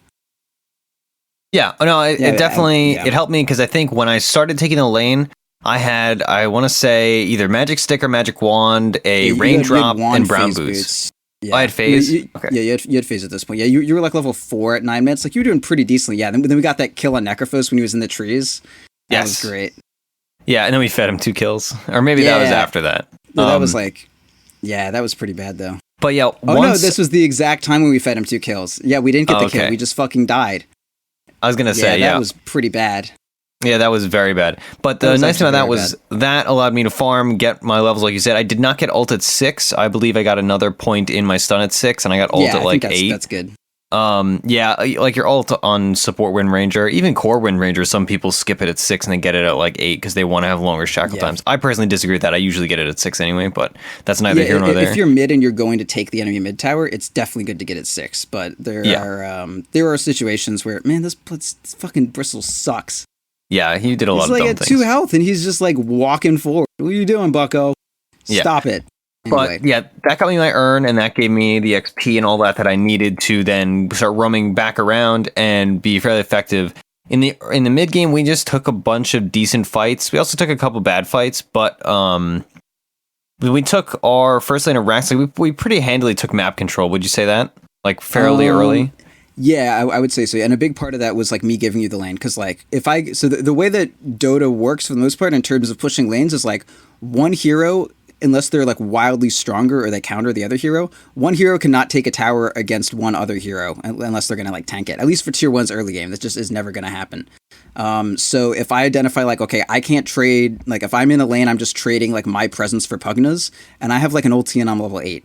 And you are level 4 and you're not even going to have an ultimate until you're like level 8. And like we want you to have farm and like items and shit. And Disruptor already has like his mana boots, like he's good to go. So like we need to use my ultimate. And also I know that their core is like Luna is a better late game hero than I am. So I'm definitely much better off. Just like we identified that I'm like a hero that doesn't scale quite as well. And what that meant to us was like, I need to make sure I have a good start comparatively to the enemy carry. So I was like, all right, I mean, I can just kind of not even sacrifice, but I'm just going to like try to utilize myself to counter the enemy Luna and just kind of see what happens. And it worked out. That's just kind of what we did. Yeah, and so we basically once we had taken that advantage, we kind of just abused the map control. And their team is a team that wanted to push fairly early, right? Like they wanted to win their lanes and push because they had Lich, who kind of auto wins a couple lanes, or at least does a lot to contest the amount of farm anybody can get from a couple lanes. And then they had Pugna, which I mean, so presumably this game would have gone if they had put it in their direction. They would have gotten like one key item on the Pugna. I believe he rushed a mech. And then they would have had Luna have some degree of small farm. They would have taken all the tier 1s, taken some map control, then probably pressured tier 2s behind Pugna ward while we had 2 Midases on our 2 Midas heroes and we're slowly farming but did not have action items, right? But instead, we kind of delayed their ability to do that by taking a few well set fights, and also their lanes did not go as well as they would have liked. Yeah, I don't even know if they were like well set fights so much as they were just like fights where... So there's kind of two sides to the Midas. There's one, the Midas means that it takes a while for your net worth to catch up, right? The other one is that a portion of your farm only matters once every 100 seconds, right? So like I'm Bloodseeker, yeah, I can farm jungle and stuff, but like there is like a non-zero amount of my farm that like some proportion of my farm has nothing to do with whether I am fighting or farming. So the fact that like, yes, I have a Midas and yes, Invoker has a Midas, but I am free to just like hang out in a cool area and then just like use my ulti and throw blood rights like on cooldown and put out pressure while like my Midas is doing its work. And Invoker can, like Sunstrike it and help with that while we do that. So like we pretty much guaranteed that every single fight, even when we were like using our Midases and still like powering about as much as we would want to, we were always going to get like one kill between like Rupture and Shackle Shot, Blood Right and Sunstrike and like the Disruptor Glimpse to like help us escape. So like we had actually like a really strong kind of pick-off thing around us, and our D-push was good. So like, I don't know, it was kind of like a perfect storm of enough to like hold them at bay, enough to ensure that trades happened, and enough greed in the Midases to make sure that like even if we weren't winning flat out, like, we'd be able to like pull it back as far as we can. And delaying the Luna was like a huge part of that. Yeah, and I mean, for all those advantages that we had early, those were also kind of the issues we had in the late game for closing the game out. Was we had great pick-off and we had great deep push, but we kind of just stuck them in their base. Once we took that first Rax, I don't think we took another Rax for a good 30 minutes, 20 minutes at least.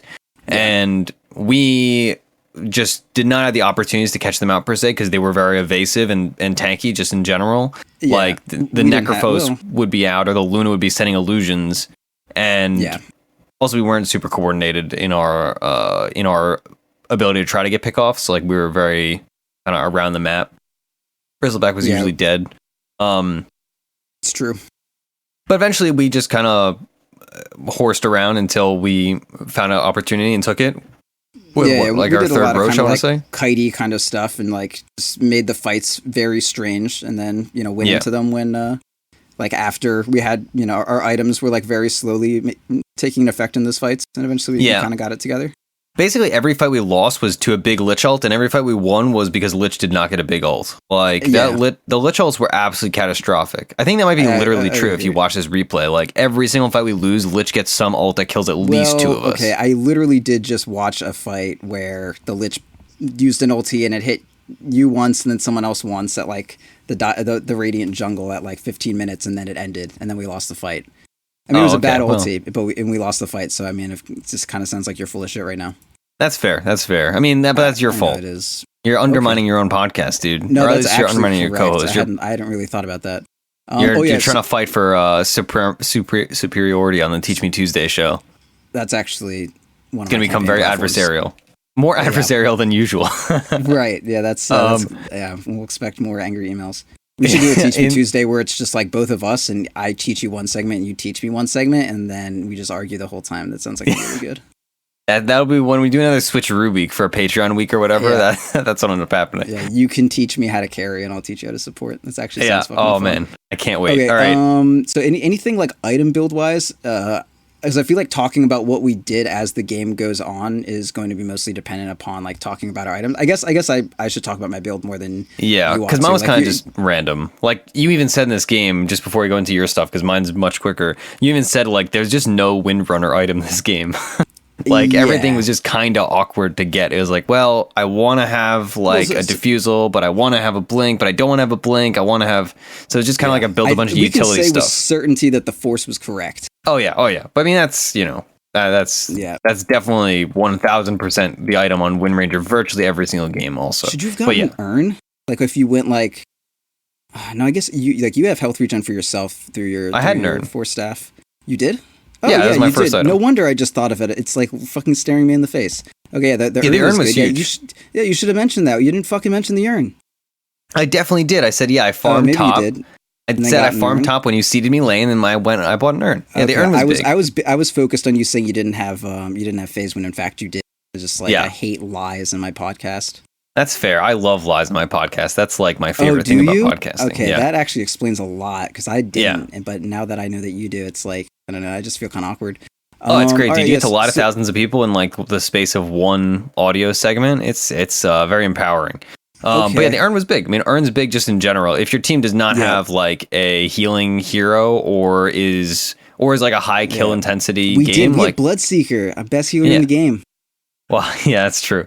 But yeah, the urn was huge. Like the urn stats nowadays are so good on any hero that needs needs mana regen, but does not need a ton of it per se. And armor. Like Windrunner has a huge armor issue. She has she's like really bad. Yeah, she has 1.4 agi gain, and she starts with not a lot. It's pretty bad. Yeah, she's like 2.4 strength gain, but like 1.4 agi, and everyone kind of thinks that she's like an agi hero more or less.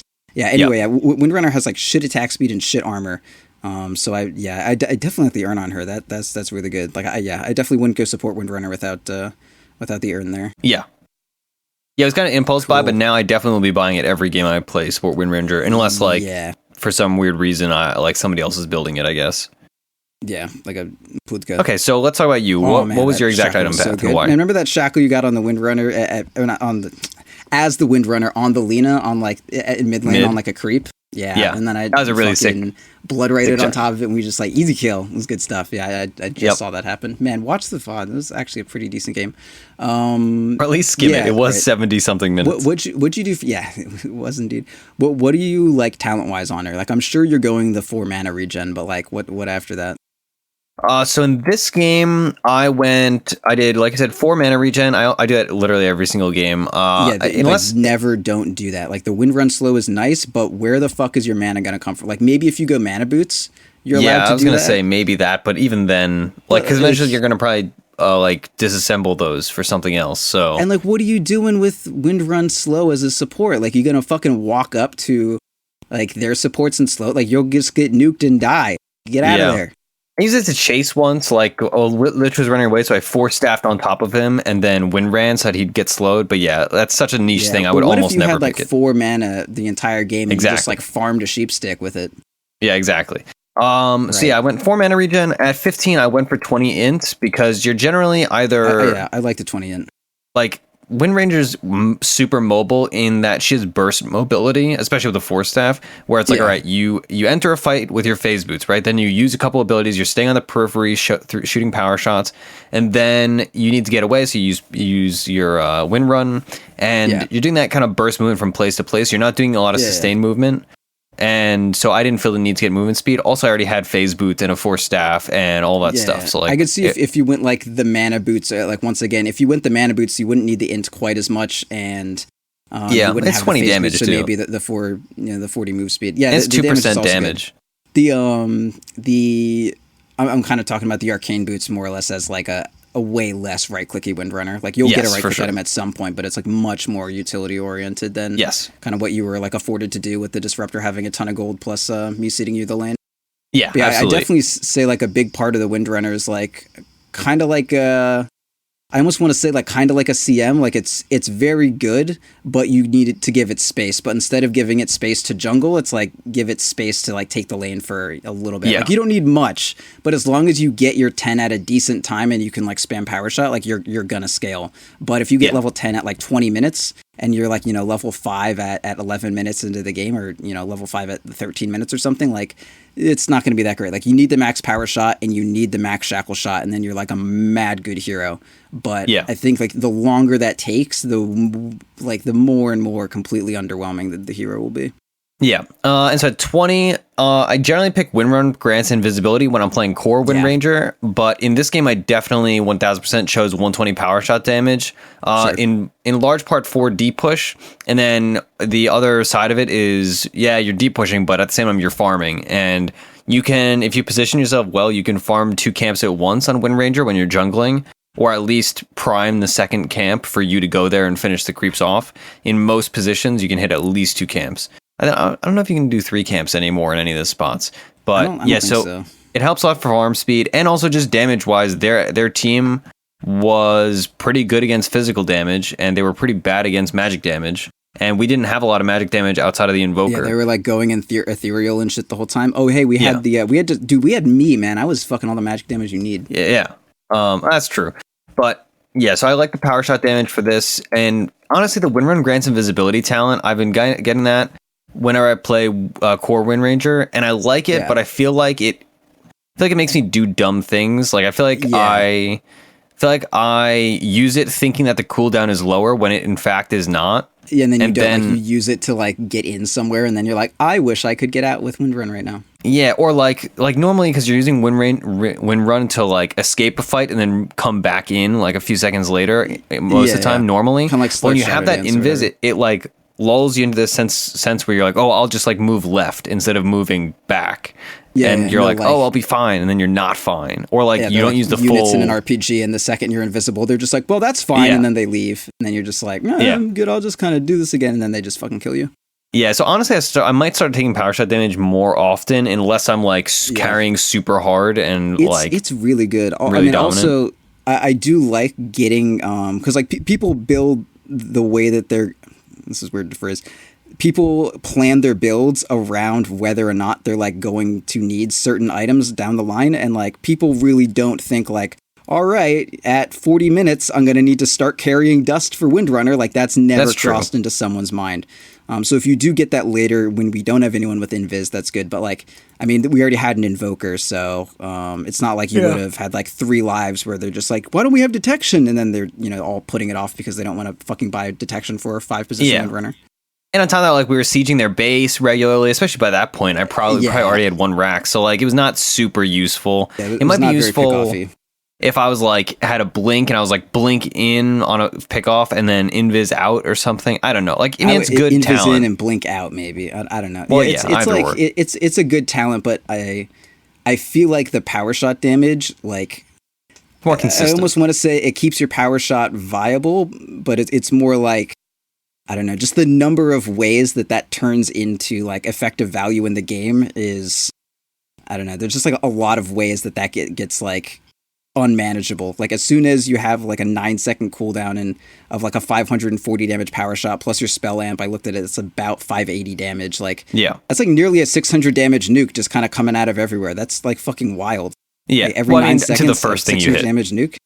Yeah, like it doesn't even clear a creep wave, right? Which sucks actually. Like it's actually kind of like every other spell damage talent, like Lena's LSA damage talent. You're like, oh man, now I can clear creep waves. It's like, oh, it's level 20. I picked this, and I still can't kill a creep wave with 1 ability. And then at 25, I chose the cooldown reduction over the attack range.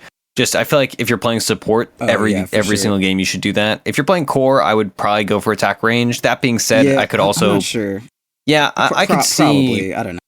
Well, the nice thing about the cooldown reduction is that Windrunner core buys a lot of active items on top of this, so it's pretty good. But you have like Phase and BKB and Bloodthorn and sometimes like Mjolnir and a Blink, not Des. Yeah, and then Blink and fucking I don't know BOT Shivas depending on you have travels too. Lincolns. Ideally, you will have some sort of teleporting item for sure, and then your skills. All like if you have Windrun having like a fucking 4-second cooldown sounds pretty fucking dope. Shackle shot at 9, power shot goes down. Windrun would go to 8. You lose 4. What? Windrun would be 8-second cooldown. Why would it be an 8-second cooldown? Because it's 12, and it wouldn't go down to 4. Oh shit, you're right. I'm looking at the duration. I was like 6 second down to 4, good stuff. But no, it doesn't scale. I was like, oh god, I the had to check that cooldown of Windrun does not go 3, 4, 5, 6. I don't think I would level it up were that the case. Yeah, you're right. That would go down to 9. Anyway, that's great. What a good thing. But I mean, cooldown reduction talents are just fucking fun too. Like I love that shit. Like as I get stronger, I get more skills. That's awesome. Like that's what I want. I don't want like plus 30 damage. I want to just like spam my wild ass fucking skills. All right, so that sounds good. Yeah, that's Windranger. That's your hero. Yeah, it was a lot of fun. I enjoyed it, and I think I'll play more of it, especially in pubs. Honestly, like our team composition was really good. I'm not a big fan of having the Disruptor here. I would have liked like a Spirit Breaker or actually maybe it was fine. Like maybe an Ogre or something, Tusk perhaps. I'm not sure. No, maybe Disruptor was good. I don't know. I think Disruptor was good against this enemy team comp specifically. But in general, I think I would have rather had like an offlane with Blink Stun, like a Centaur, because the Disruptor kind of fills that team fight hole. Yeah. That's one of the. I mean, Disruptor is like a really interesting hero. Like talking about what's meta, Disruptor is like very much a fucking like artifact of what became meta, in that. We have like these heroes that are like they're like heroes that don't really do anything. This is some sort of like hero that does not accomplish the goal that you kind of need it to within your team's role. But and there's like so many holes to fill. And Disruptor is this nice happy medium of like he doesn't have a stun, but he has a silence that keeps you in place, which is basically a stun until BKBs happen. Yeah, and it does a lot of damage. Yeah, and it does damage, and it's AoE, and it's like not Ravage tier cooldown. It's like 70. It's 90 to 70 seconds. So it's like it's a team fight ulti, but you can also use it for individual kills. It's not the end of the world. Like he's a really nice middle of the ground between like a team fight hero and someone that can just like help you get 1 or 2 kills. Kind of like how an Enigma can use their first black hole to get like 1 or 2 kills, and that's like totally fine. That's like that for Disruptor the entire game. Like it's your ulti, but like if you get a couple kills with it, like you're trading your 5 positions ulti for a kill. That's pretty good stuff. And and he's good for that, and like really good in one of these lineups where like we both go Midas and we just kind of need time, and Disruptor's just like I'll just keep killing people with Static Storm, and that's good enough for us. Yeah, and nobody expects Glimpse. I definitely, and Glimpse is so good. There were so many like times at TI where someone would be split pushing and then they would like go to leave and Disruptor would just port in, and they were like, "There's no way I get 30,000 units away from this tower before Disruptor's port finishes. Like, I can't get out of this." And our Disruptor sucked. So like someone TP'd in front of his face and I told him to Glimpse, and he took like 7 seconds to analyze that he needed to scream fuck because he wasn't going to do it. Yeah, he ran him Disruptor, right. 4th pick or whatever. Yeah, he wasn't the. I mean, he was a good sport because we rolled for whose core position I was gonna steal, and I took his. But he was a good sport about it, and we won the game, so everything's okay. But anyway, Disruptor is honestly really good this match. For sure. I'm a big fan of that hero, and that is mostly because of meta. Like nothing changed about Disruptor really. I don't think. I actually don't. Right? I can't think of a single change to that hero they've made in like patches. Yeah. DC's always just been like he goes in and out, and that's because he fills that role of like midpoint between like a team fighter and like a ganker or whatever. Like he's no Lion, and he's also not I don't know, like what's the, like a very team fighty 5. He's not Lion, and he's not. I know there's no real team fighty 5. He's no Lion, and he's no Enigma, but he's like a very very nice. He's not like a Rubik that's stealing team fight abilities. He's not a Rubik playing against Enigma Magnus or whatever. I guess so. But I mean, like, yeah, I'm looking at his whatever. changelog right now. Other than getting talents added in 7.0 and having some It's minor just, changes like, to those. and the strength change or whatever. Yeah, it's like, just he has nothing. 0.3 more strength gain and Well, that happened to 0.25 everyone. less. Remember, Yeah, that's everybody got everyone 0.3 strength gained. gain. Yeah, literally every hero gained that. So, like, this hero didn't get nothing happened. He still just disrupt. Yeah, he's quite good. Yeah, he's a very high impact 5 with no items. So if you are one of those people that's like, I never impacted this 5, just play Disruptor. You'll solo kill everybody. I love Disruptor, and just he like counters like every mid. And people complain a lot about like, but I glimpse and then my team doesn't notice. Like, I don't care. I don't, like, just use your skills. All right. If you catch someone out with a stun and your team doesn't notice, whatever. But yeah, like if you're having issues zoning, 2 points Thunderstrike and then max glimpse, 2-1-0 or 2-0-1, those are both fine builds if you really, really, really need to just zone your lane, but don't get any more than 2 points in Thunderstrike and then max your other 2 skills. Yeah. Yeah. And Thunderstrike does wild damage. If you look at that, it's 4 strikes and it does 40 damage. It's 160 damage at level 1. I think that's the highest damaging like nuke, right? I mean, there's like Jug Spin and Battery Assault and stuff, but like as far as Fire and Forget, I think so. I mean, that's far up there. That's the basis of Disruptor mid. It's just the fact that Thunderstrike is such an absurd amount of damage early. Yeah. Like, you can zone literally anybody. That's why, like, with that classic annoying build that people would do on Disruptor, where they would just start the game with, like, tangos and, like, 6 clarities. Yeah. And they would just go, like, at the enemy mid and just Thunderstrike. That must be obscenely classic, because that's not something I have, like, any recollection of. Oh, you've never seen that? Oh, my God, dude. No, well then again, I don't play unranked all the time. Well, I wouldn't say it's classic, but it's just I may have literally said classic. It reminds me of like the gyro homing missile stuff, where you're just like, could you just not fucking do this to me? Can I please just live my life? I've definitely seen it numerous times though, like enough that it is something that's clear in my mind, knowing like, oh my God, I hope this person does not do this build. Yeah. If you want to like glad you brought that tilt somebody into oblivion. I'm just like, there's so many times where like we take the melee racks and then let all Scream get back, and then Bristle is just like auto attacking a ranged racks with his brown poots and he has no attack, like not a single item gives him attack speed besides the fucking stats on his wand, and just the stats on his wand. What does he fucking attack? Once every like 2.25 seconds, he's doing fucking 30 damage trying to kill ranged racks. What a fucking idiot.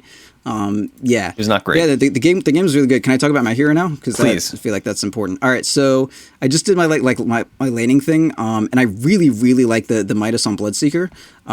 There's a very minor fact about it that as soon as I say it, people can be like, "Oh, that sounds awesome. That's why Midas is viable." But it's like incredibly minor. But if like in a fight, if you blood rage yourself and then Midas a creep, like that'll heal you, which is really cool. And I did that in the middle of a fight. That it didn't save me, but it definitely made me a less attractive target to kill.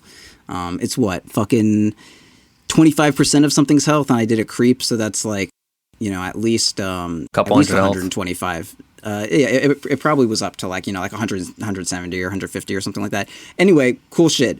But the main reason is like Bloodseeker, he farms fast because he does damage, and he like heals, so he doesn't need to build a sustain item. But like, I mean, he's not a Mask of Madness hero. He doesn't have cleave. You don't go Maelstrom first, and eventually you farm fast with your Radiance. But like, Bloodseeker is a hero that like runs in with his body, and you just like trade your flesh for damage, and that's what Midas is for. Like, it gives you reliable gold, and if you're dead during the duration of your Midas, there's like, as I said, there's a portion of your farm that is completely independent of whether or not you are like farming or alive or dead or what the fuck ever.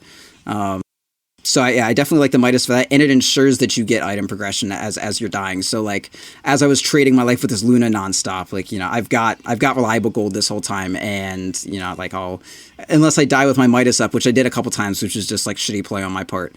Like it ensured that I wasn't going to fall off and I wasn't going to have a shitty game, like we said that I absolutely wanted to avoid.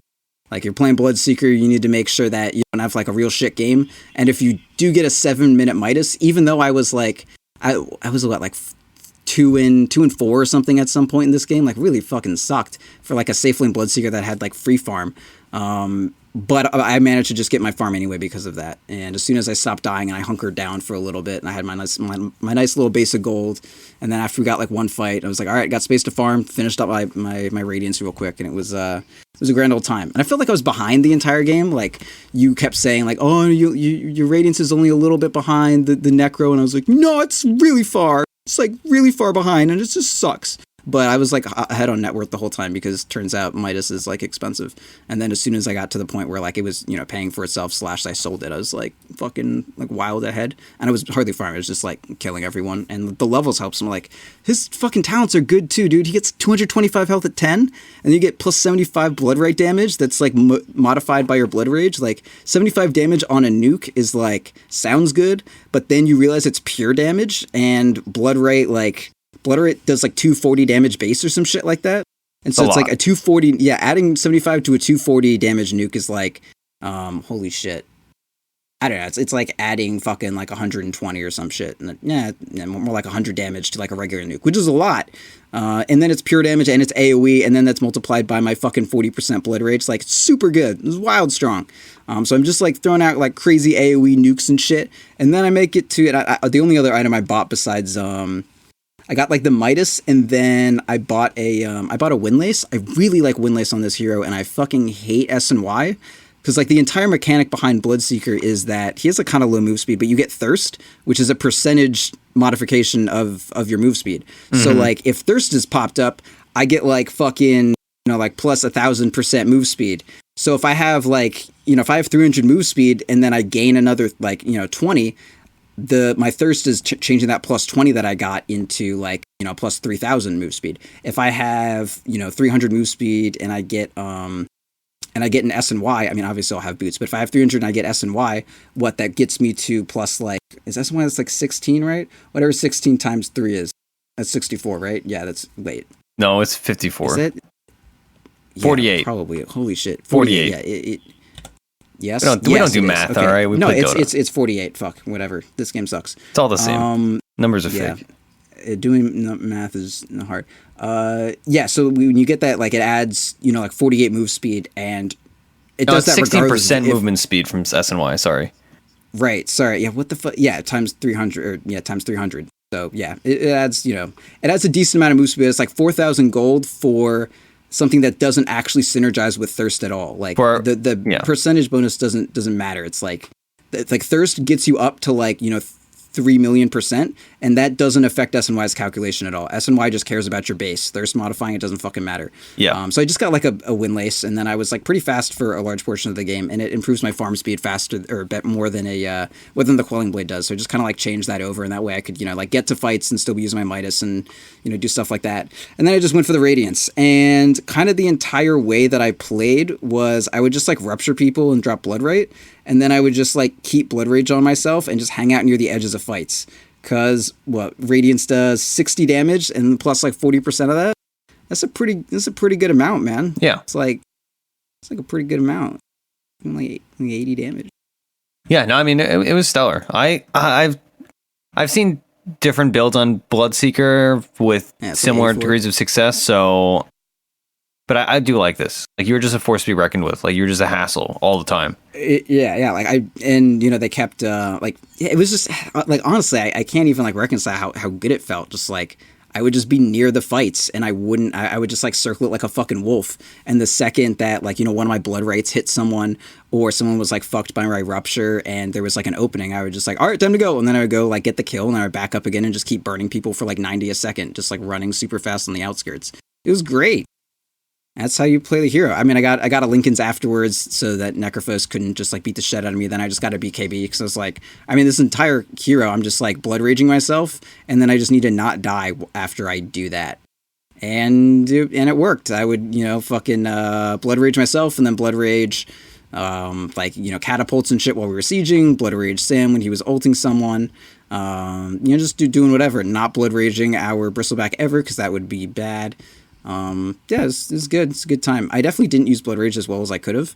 But yeah, I mean, the Bloodseeker's good. I just like won my lane for free. I fought and then like kept trading my life away with my Radiance that I got, or not Radiance, with my Midas that I got early. And then after I got the Radiance, I just like existed in fights. And you clear jungles, like literally I would just like, I could leisurely walk through the jungle and things just fucking like died around me. And I was in like the middle of fights with Blood Rage on and like a Creep Wave would spawn and I would just like fucking Blood right on top of it. And I would go to full health because my Radiance plus Blood right cleared a Creep Wave in like 3 seconds. Yeah. Because Blood Rate takes, 3 seconds to proc. But yeah, like the second the Blood Rate It's just so fucking good. Yeah, it felt great. I'm just gonna kind of keep talking about this. I like Bloodseeker. He's very good. I kind of want to just play him right now. Yeah, go for it, because we're closing the show. Game was fun. Yeah, it was a really good game. And it was a good combo. Like, altogether, it was solid stuff. At level 20, you get 10 all stats because 14% rupture damage doesn't matter. Either they're going to move from your rupture and they're going to die, or they're not going to move from their rupture and they're not going to die. 14% doesn't fucking matter. And 10 all stats is a shit ton. That's like a lot. And that gets you to that point where you're like tanky and strong. Like, you don't want to fall off as Bloodseeker. Yeah. And whether or not you're doing 14% more rupture damage has fucking nothing to do with anything. And then for talents, like, get the fucking Bloodrite cooldown. Like, the lifesteal doesn't matter. Either you're Bloodseeker and you run into a fight because you're fucking hunting them, or you're not. Like, very rarely are you going to be in a situation where you're just, like, trading blows as Bloodseeker, and it's going to work out. Like, you have Blood Rage on, and yeah, lifestealing from Blood Rage is cool, but, like, the fact of the matter is, if you get stunned out with Blood Rage, like, you're going to die. If you aren't getting stunned out with Blood Rage, you need to kill someone before your BKB wears off. And a big part of getting kills is that you took the fucking damage on Bloodrite and you have a fucking 315 second cooldown, or 315 second pure damage nuke modified by fucking 40% on a 5 second cooldown. And now they can't push into you even if you like fuck up everything, and you can keep like zoning for sieging. It's great. Just get that. The town is so fucking broken. All right. Well, I got a refresher after too. Yeah. Well, yeah, the typical luxury extra items, right? Yeah, dude, I was just like ulti, Blood Rage myself, Bloodrite, BKB, and then, my fucking Lincolns would pop, and then I'd move it over, and then I'd fucking use it, and everything would be great. It was good. Man, Bloodseeker's fun. Y'all should play this. When you're done with Monkey King, try out this fucking Treads, or rather, what is it? Poor Man's Shield, Brown Boots, Midas, Treads, Wand. You get Quelling Blade first, of course. Windlace. Then Windlace, if you want to. It's not like entirely necessary, but I think it's good. And then you just go for the Radiance. Maybe just like keep Windlace and Quick Buy, and then if you're gonna die by it or something like that, I don't know. I mean, if your gold is over the like amount of gold you would lose, that doesn't matter. Like, if you lose 500 gold on death and you have 700 unreliable gold, like, buying that doesn't change anything. Mm-hmm. I mean, if it was 750. And anyway, point being, like, maybe buy the Windlace. It's very good and very cool. All right. Yeah, get Midas. Good. So this has been a long but fruitful day of podcasting. This has been Theorycraft Thursday. You can find us, let's see, our plugs on Twitter. I'm at Ursinity, Proud is at Proud Dota. Our show is at .p_show. Go to our website, defensepations.com, where you can find all our podcasts. Tomorrow, the .pro show. We have special guest on. We have, let's see, what else? Eternal Envy, yes. Patreon.com/defensepations. I was like, should I spoil the Eternal Envy thing? But I was like, just kidding. They already spoiled it on something else. Breaky said it on Twitter, so I was like, all right, I know that I can say this. So did Envy. Envy also said it on Twitter. Yeah. His Twitter specifically. I didn't know if he said it with Breaky, so I was like, maybe it doesn't matter. Anyway, so that's coming out tomorrow. Shout out to the people we played that game with. They were like pretty fun and enjoyable, except for the Bristleback. Yeah, except for the Bristleback. Yeah, they were very nice. Yeah. Man, I did some stupid ass shit this game, by the way. It was like several deaths for no fucking reason. So feel free to watch this game if you want to see me play like shit, and then eventually Bloodseeker my way into victory. Yeah, I whiffed a couple easy power shots too, just for absolutely no reason on like nobody. Yeah. But that's okay. I really do like the Bloodseeker and Windrunner together, though. Yeah, it was cool. Honestly, that was a very good combination. That worked out great. Like, our team composition was good. Yeah. I don't know. I'm just gonna kind of keep talking if you don't end it. I'm gonna end it. I'm trying to. I have the control to end it, so it's really up to me, huh? I suppose it is.